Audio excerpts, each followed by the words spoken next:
Alors bonjour, c'est un livre qui s'appelle Le 14e poisson rouge. Il est écrit par Jennifer Holm. Je vais vous lire un passage. Mon institutrice de maternelle s'appelait Star Lily. Elle portait des robes longues dans des dégradés, tie and dye de toutes les couleurs de l'arc-en-ciel. Et elle nous apportait des cookies au muesli et aux graines de lin qui n'avaient aucun goût. Star Lily nous apprenait à rester assis à l'heure du goûter, à éternuer dans notre manche et à éviter de manger la pâte à Play-Doh. Ce qui restait quand même une option intéressante pour la plupart des enfants.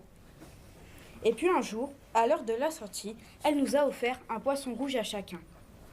Elle les avait achetés $1 les 10 dans une animalerie. Avant de nous laisser partir, elle a fait un petit discours aux parents. Le poisson rouge aidera votre enfant à comprendre le cycle de la vie, a-t-elle expliqué. Un poisson rouge ne dure pas très longtemps. J'ai emporté mon poisson chez moi et je l'ai baptisé Bubule, comme tous les autres enfants, chacun se croyant très original. Mais finalement, Bubule s'est révélée vraiment originale, parce que Bubule n'est pas morte. Quand tous les poissons rouges de mes amis se sont retrouvés au paradis des poissons, Bubule était encore là.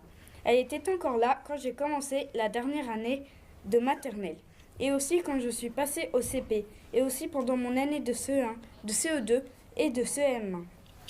Ce n'est qu'à la 5e année, alors que CM2 touchait à sa fin, que je suis entrée un matin dans la cuisine et que j'ai trouvé mon poisson rouge flottant, le ventre en l'air dans son bocal. Ma mère a gémi quand je lui ai raconté ma découverte. Elle n'a pas duré très longtemps. « Mais qu'est-ce que tu racontes? Elle a duré 7 ans !» Elle m'a souri et elle a dit « Ellie, ce n'était pas la Bubule d'origine.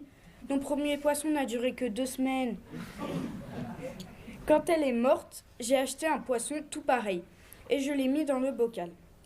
Et il y en a eu beaucoup pendant toutes ces années. Alors celle-ci, c'était le numéro combien? Le numéro malchanceux, le 13.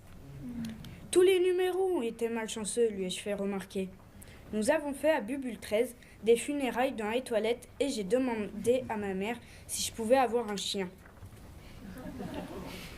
Nous habitons une maison qui a toute une boîte à chaussures. Il y a 2 chambres et une salle de bain avec des toilettes toujours bouchées.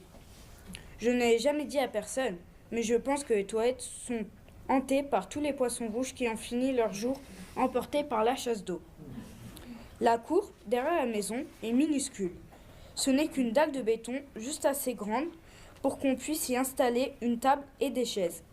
La taille de la cour, c'est la raison pour laquelle ma mère refuse de m'offrir un chien. Elle dit que ce ne serait pas bien, que les chiens ont besoin d'espace et d'un vrai jardin où courir. Fin.